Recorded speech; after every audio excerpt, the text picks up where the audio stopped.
Then that way, when everybody comes in, we'll be ready to go. So, everyone, welcome to Raw Review presented by WrestlingRumors.net. Sam Daly at Lady Nexus 13 on Twitter. I am Adam Daly. You can follow me at Adam Daly on Twitter. Please follow us at Wrestle Rumors on Twitter. On Facebook, we're on our Wrestling Rumors, and please subscribe to this channel, Wrestling Rumors Net on YouTube. Now, before we get to anything Raw related tonight, I just wanted to say one thing. Today actually marks the 3-month anniversary of Sam and I jumping on board with Wrestling Rumors. Obviously, Sam had a lot, of exposure before she came over. I was very green and new to this. And one of the things I want to say is, everybody, thank you. Thank you, everybody at WrestlingRumors.net, everybody that brought us in, everybody that has watched us and supported us. Thank you for all the compliments. Thank you. I know that I'm probably that cardboard cutout that can be easily replaced, and I get that. You can never be replaced. And know that I think that, and with all the technical difficulties we've had, and I think because we are such an offbeat take on wrestling, we're more of like the Talking Dead than we are Sports Center, And I'm very appreciative of everybody's love, and that you guys have been thrown our way. So thank you, and know that the greatest compliment that we've still received from everyone that have sent something to us is, we can tell that you guys are fans. Yes. And absolutely, guys, it's our job to report, as looking at it from a business standpoint, but that's why we're a little different. We're going to give you that fan side too. And to hear that and to know that that's resonating to you guys, thank you so much. And hopefully, here's to not 3 months, but here's to 3 more years and maybe then some more. Yes, thanks everybody. We really appreciate it. So Sam, the big thing for Raw tonight, what we thought was going to be the big thing, Undertaker, Lesnar, not so much. No, not at all. Nah, video packages. Nope. That's it. Let me ask you this. Do you think that we really need anything? No, not at all. And I don't want to say, obviously, leading up to, we need more, but tonight, were you really expecting that much? I mean, Lesnar already works with sort of a sporadic schedule. Undertaker, never there. And honestly, do you really expect more? No, and I think that this was what they did last week, and this is what's so imperative about that opening segment. Not even just the opening segment, that opening hour of last week's Raw. It was so powerful, and it was so, again, it was just that real moment, that realism that it had. Now you can just carry it over to the next Raw, and you don't have to worry about Undertaker being there. You don't have to worry about Lesnar being there, and you don't even have to worry about Heyman being there for a promo. Yep. You basically set up material for 2 straight weeks and still gave us a really decent Raw, really taking a lot of criticisms away from it and going in with an open mind. It was a pretty good Raw. It was a pretty good Raw. I'm not going to say I'm not going to bash it. Yeah, remember, guys, they have to write 52 of these a year. And I think sometimes we do become too cynical on the product sometimes. Not everything can be diamonds. And especially at 3 hours. But not going to say that we're not going to stop challenging. Yes, please. We are going to continue to challenge them. We're going to challenge them tonight, always try. But yeah, I don't necessarily think we needed anything else out of Undertaker and Lesnar. I think they did such a good job at selling it last week. Just carry it over, and then maybe we see something next week, because we still have a lot of time before SummerSlam. Yeah, I don't think that's something that needs to be addressed immediately. No one's going to forget about it. Now, it's just hyping up the anticipation. We start the show, guys, with the Authority in ring with Seth Rollins. It's massive announcement because it's a night of firsts, ladies and gentlemen. And I'm not going to go through all the firsts. This was a tagline all night. I know I missed some, and I'm not going to pretend to try to keep like I was trying to keep up with them. So I'm just going to say the only thing that was really important, first time ever, SummerSlam, 4 hours. What do you think? That's a very long time.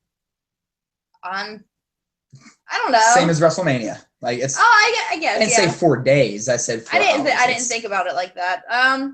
Yeah, I'll take that because it's supposed to be the second biggest event of the year. Yeah, and that's it might as well be just as long as WrestleMania. Yeah, and that cemented home the rumors that were floating around. Now, let me ask you this: I personally am a fan of this, and I've always been one that has questioned, why doesn't WWE take SummerSlam and put it in cities, not to be a homer, but like Pittsburgh or Cleveland or, your cold weather cities where they have beautiful baseball parks, and hold SummerSlam outside where you could put 40 with maybe field seating 50,000 people and make it a 4-hour event. Why not it's SummerSlam. Why not have it outside? I think it's because the only event that's held outside is WrestleMania. That's what makes WrestleMania so special. I know, but now that they're making it, do you think that might be the next step now that SummerSlam is 4 hours? It'd be interesting to see if they would actually do it. Smart move to go 4 hours, or risky. It depends on if it's a good 4 hours or not. It's really hard to tell before seeing it, because if it's a long 4 hours, not the best plan. But if it's like a good, captivating 4 hours, yes, great plan.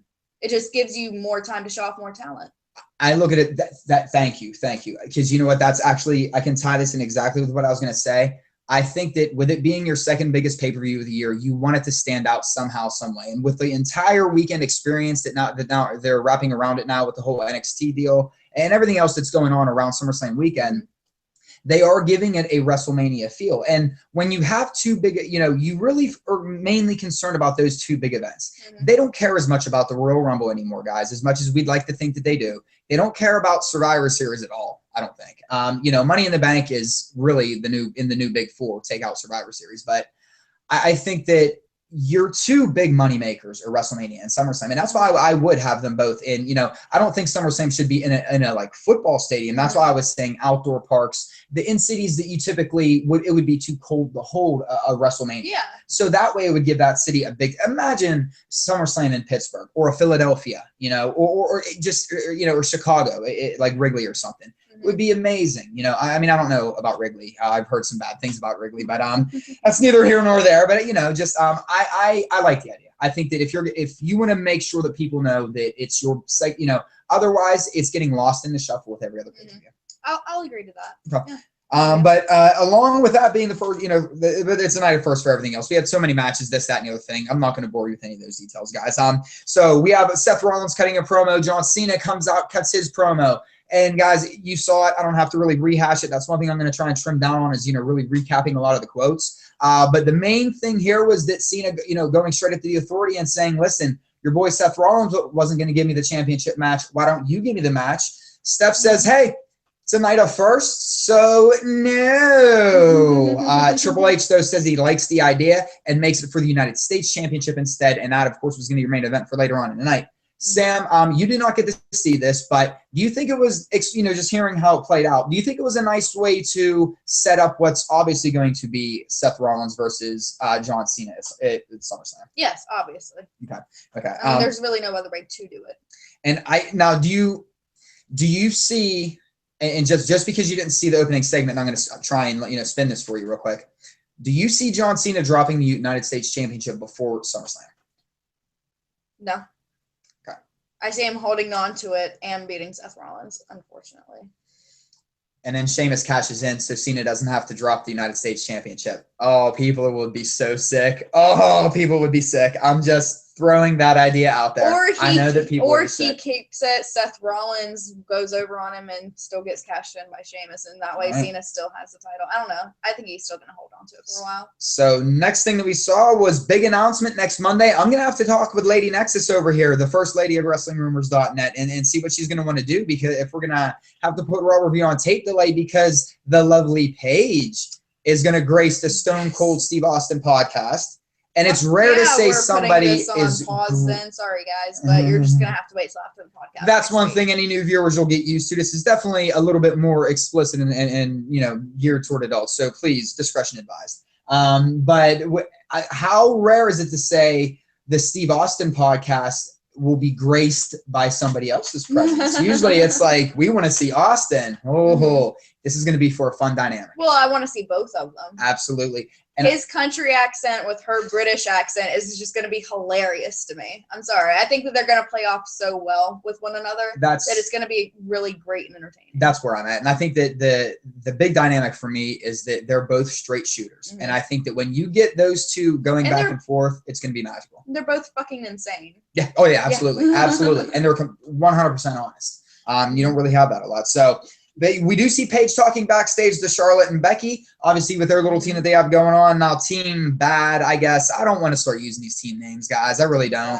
Other than like it's the Bella Army because it's easy. But Sasha and Naomi Tamina come in. We have your normal, basically just scrum where they talk, get in each other's face. It's just setting up a match, for later on tonight. Yeah. Sam, I know you didn't get to see that either. So last thing I'm going to talk about before we get to some of the matches. Actually, I did see that. Oh, you did see that? Okay. Yeah. Okay, good. Oh, yeah, that's right. So Seth Rollins backstage with Renee Young. Obviously, it's all about Cena. Biggest things I really liked about it is where he really dropped in. We've seen enough. You know, That really was a pulling off the great crowd line, with that yeah. one. I think a really focal point was the future has passed him by.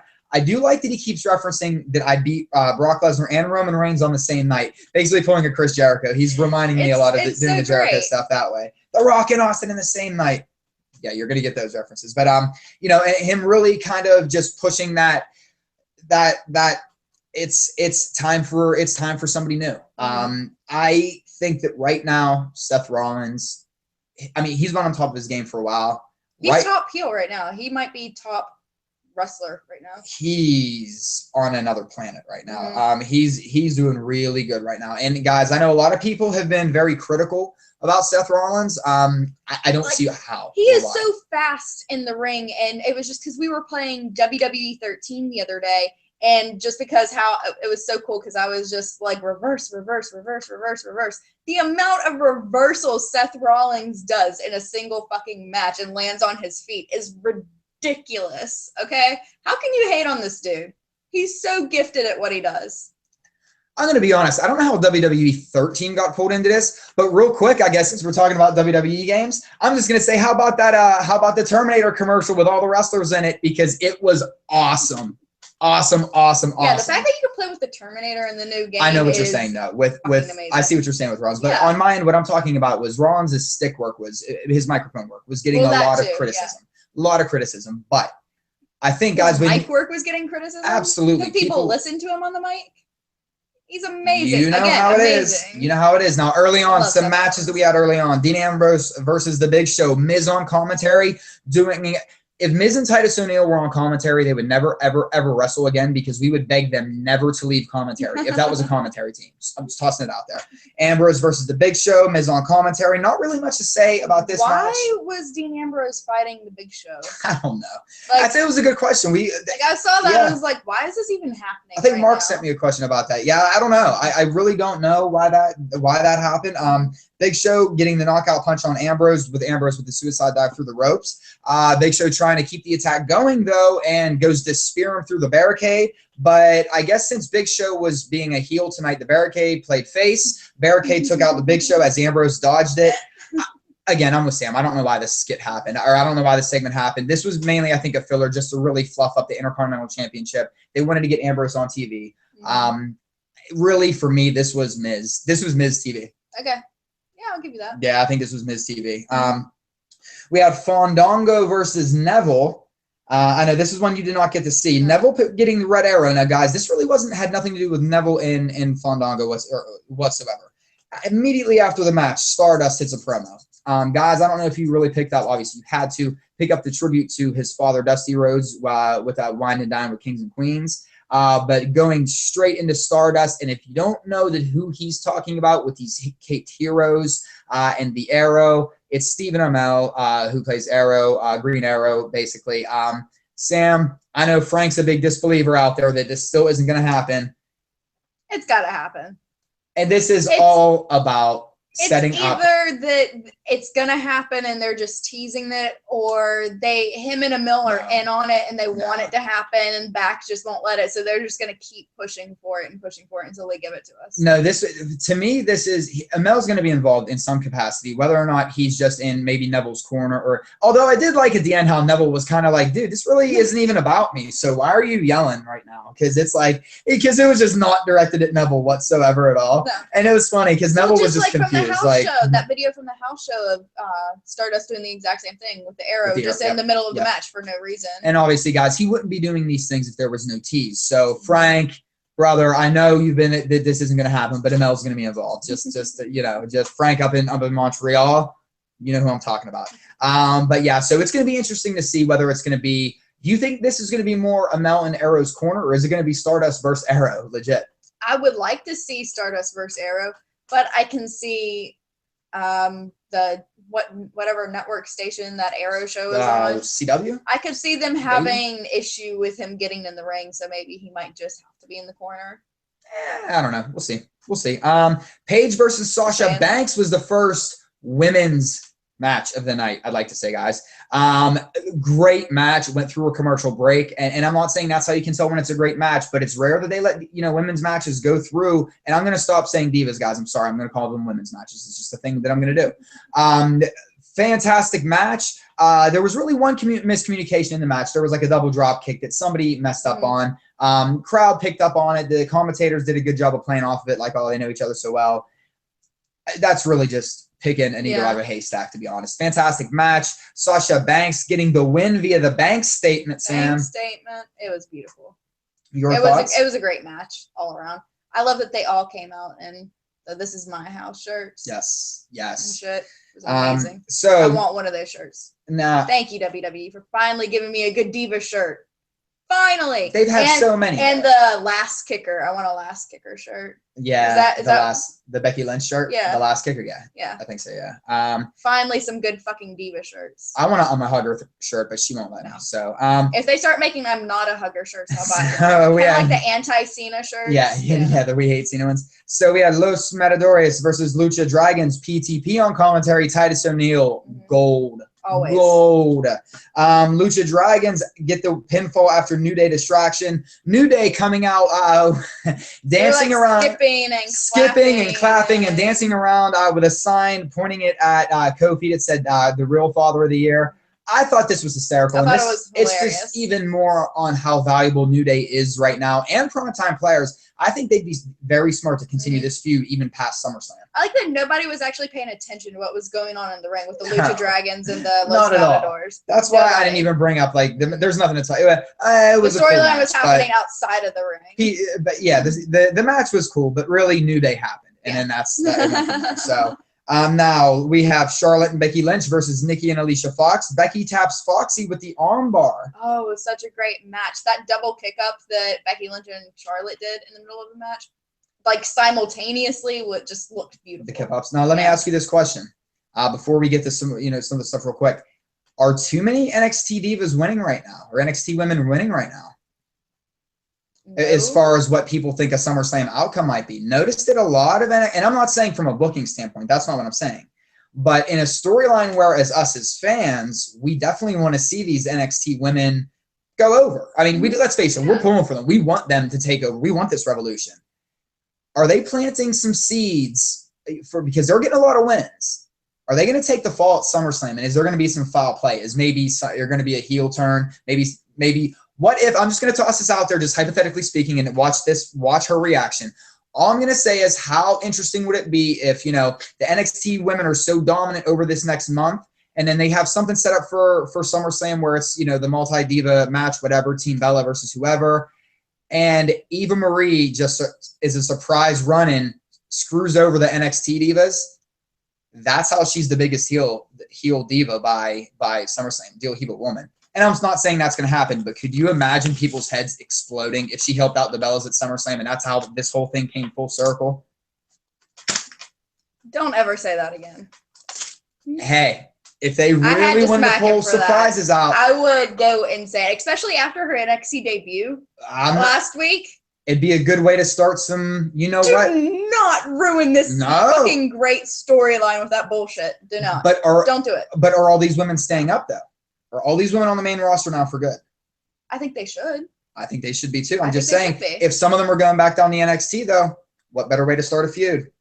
I'm not saying that's going to happen, guys, but I'm just saying, imagine everybody's heads exploding if that's what's going to happen, because I hate the fact that they're putting this much time how you would get, but think about it. That's how you would get Eva Marie over. Everyone was saying that there was a prediction that is not how you get Eva Marie over. That's how you make people hate her even more. People already hate her. So you're getting her over. Thank you. Moving on. We had Rusev coming out with some race, speaking about people getting over, some heel heat. I love this Rusev. I'm sorry. I know he's the heel in this. Rusev gave her a puppy. He did. Dog Ziggler, to be exact. Ziggler. He also gave her a fit. Take the fish. That was nasty. Take it was weird how he's like, take the fish. She's like, I don't want to touch the motherfucking taste the soup. Fish. And it said that it was a very cold fish, so let's name it Lana. That's such a funny segment. Lana comes out, slaps the taste out of both their mouths, then walks away. Sam, as you like to call her, cheap hooker Lana, definitely sold her the slap very well. Rusev sold it very well. Overall, you've been big on this storyline. What did you think about it? I thought it was hilarious. I couldn't stop laughing. I thought it was funny. I did think it was... I went, oh, he got her a puppy. And then he gave her another present, and it was a fish. And so I was like, it's kind of weird. It must be a Bulgarian thing or something. No, I knew where that was going. But I'll say this. they've had a lot better, but I was still very entertained by it. I it was, you know. Now we had a very serious one with Bray Wyatt and Luke Harper as the prodigal son returning to Bray, so to speak.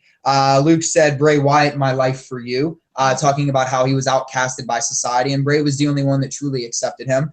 And Bray Wyatt sending us a message to Roman Reigns, "We're here." And Roman Reigns, unless I missed him in a quick run out to the bathroom break or something like that, I did not see Roman Reigns tonight. I didn't see him either.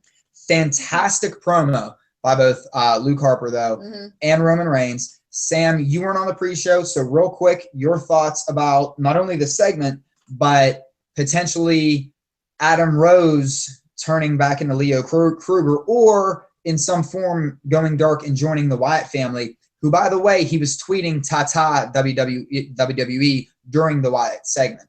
Well, I think that segment just solidified the fact that Harper should never broken away from Wyatt in the first place. Just my opinion. I've always said that ever since they broke up. They should have never broken up. I would love Leo Kruger in the Wyatt family. Oh, that's like a dream match right there. You've always been anti Adam Rose, though, because you really like Leo Kruger. I love Adam Rose, but I wanted Leo that's the thing. Kruger. You wanted Leo Kruger, though. It's not that you were really anti-Rose, but you've always wanted Leo Kruger. Well, I thought that once they turned Adam Rose heel, they'd make him into like a Leo Kruger type character. Like Adam Rose just as like a Leo Kruger type character, and it just never happened. Right. Yeah. They just kind of made him more of a dick. That's it. Right. Well, yeah. But I want that brutish Kruger evil guy liner. But listen, Bray and Harper both fantastic promo, and these guys, and this is something that there's a dynamic between the two of them that. You know, you don't want to see them. You don't want to see Bray always have somebody by his side because you do it. But there's just something when these two are together. There's magic. There really is. John Cena was backstage with Renee Young and said, basically pondering the question, "What if I pin Seth Rollins? You know, and the real champ is here." Basically saying, well, what does this mean for these titles? Which title is more important? Sam, any comments on that? Nope, I'll hold off my comments. All right, so first of the big two matches tonight. We have Randy Orton versus Kevin Owens. Sheamus on commentary, fella. Randy Orton and Kevin Owens, I thought, put on a really good match. Sheamus, though, interfering, giving Orton the win by DQ as delivering a bro kick on the outside, screaming, "Are you not entertained?" Yeah, Owens and Orton is a I'm starting to really dig that "Are you not entertained?" I loved it. I hate that fucking "Are you entertained?" I'm starting to dig it. I really am. I scream at the TV every time. I'm not Sheamus. I am kind of digging it. But now Cesaro comes out. Cesaro comes out to try and give Randy Orton some help. Obviously, go after Kevin Owens a little bit. That did not end well. It was a great match, though. Yeah, it was a fantastic match. But it didn't end well for Cesaro, who was the victim of a pop-up powerbomb. Kevin Owens standing tall. Basically, Sheamus just laughing on the outside with with the briefcase as Mr. Money in the Bank. Sam, where do you see this going forward? As I think that we all should see this going forward. A tag match? No, I mean, I think we're going to see Owens versus Cesaro, and I think we're going to see. You don't think that they're going to have a tag match between Owens and Sheamus, and then probably Orton and Cesaro? Yeah, but I'm talking about long term. Oh yeah, next week, absolutely. Long term is going to be Owens and Cesaro. Yeah. Now, aren't you glad? Because the concern was that that last week now with this whole thing that there was going to try to be some backstage stuff that And now after SmackDown, now that we're back and we see that Kevin Owens is going to be spotlighted, Cesaro is going to be spotlighted. All those SmackDown promos are amazing. And doesn't this really put faith back into that? Like, guys, we have to remember, we have to stop hitting the panic switch. I am everybody bashes the IWC. Guys, I'm one of them people. I am IWC to the core, or whatever they call it. So, and the thing is, guys, we need to stop being a little more patient sometimes with storylines instead of quickly going, "Oh my God, they wrote." Let stuff happen. There's 52 weeks in a year, guys. But that match, though, I agree with Sam. Absolutely fantastic. We end with John Cena versus Seth Rollins for the United States Championship. Spoiler alert. Spoiler alert. John Cena wins. LOL. Here's a spoiler. It was by tap out because it's fucking John and Cena. In the meantime, though, gets his nose rearranged on a high knee by Seth Rollins. He looks like a Mr. Potato Head with the nose tilted to the side. It was disgusting. And listen, here's the thing. And you know what? And on the pre-show, and it's not, guys, I'm not trying to say that. I don't think that John Cena is the greatest ring worker of all time, guys. But this is another one of those things where this shows you that John Cena is a man. You know, this is a man. His nose needed reset, and he continued the match. Listen, he was in the ring and his nose was at commentary with a headset on. So I don't know what more you want out of the man. I really don't. I understand the dislike of his character and how stale it got and how it was forced upon us, and I get it. But come on, guys, we got to give the devil credit where credit is due sometimes. He works his ass off, and he busts his ass all the time. And I think that tonight is a wake up call. And listen, he was gushing, guys. That was gushing. At first it was like, well, maybe they're just trying to oversell something here. And then when they showed him, and his nose was like, his nose was at salute. Like if he went like this, his nose was also saluting the troops too. It was whenever I saw him hit the ground and just a puddle of blood just already start to hit the mat, and I was like, oh, he's fucking busted up. All right, so John Cena getting the win. Sam, what did you think of Raw tonight overall? I thought it was a good Raw. I'm not going to complain about it. It wasn't the best Raw that's ever been, but I mean, it was entertaining for the most part. That Miz and Big Show and Dean Ambrose match didn't really make sense to me, and nobody really paid attention to the Los Matadors versus Lucha Dragons, but New Day and Primetime Players on commentary definitely made up for it. Everything else was gold. Yeah. And you know what, in fairness too, they weren't really showing a lot of, and this is one thing, they were doing a lot of cutaways while a good in-ring action was going on, which I wish they weren't doing. You know, they'd actually stopped doing. Yeah, I thought it was good. There were some segments I could have done without. I mean, I think it was a slower show than what we've had. But again, we have so much time before SummerSlam, guys. We gotta, you know, it's not like it's gonna be this fast-paced train, you know, on the way out there. So what was your favorite moment of the night? My favorite moment of the night? Whenever Becky Lynch and Paige and Charlotte came out the second time to Charlotte's music. Yeah. It made my night. Yeah. So much. Hearing Charlotte's music play on Raw just makes my night. New Day cracked me up. I'm sorry. New Day cracked me up. There was just something about when New Day skipping and Big E just smile. There was something that cracked me up about that. And I don't know. That was a good segment. In a weird, like simplistic, like fanboy kind of way, because I love the Terminator movies. There was something just so funny and great about that commercial to me with Ambrose putting out the cigar and stuff. I don't know. Little things like that. And that's when WWE, when they want to create something funny, they really can. They're so hit or miss. It's either gold or it's like, what are we doing here? Yeah. You know. But that's one that I thought it was really good. And get the players. Arnold is determined on WWE. Fantastic.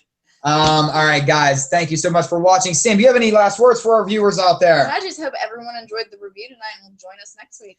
Guys, thank you so much. And listen, thank you so much. And again, the first 3 months have been phenomenal. Thank you, guys. Thank you, everybody, for your support. And you'll have to excuse us now, but Sam and we have to return some videotapes. For everyone at WrestlingRumors.net, thank you so much. We'll see you next week.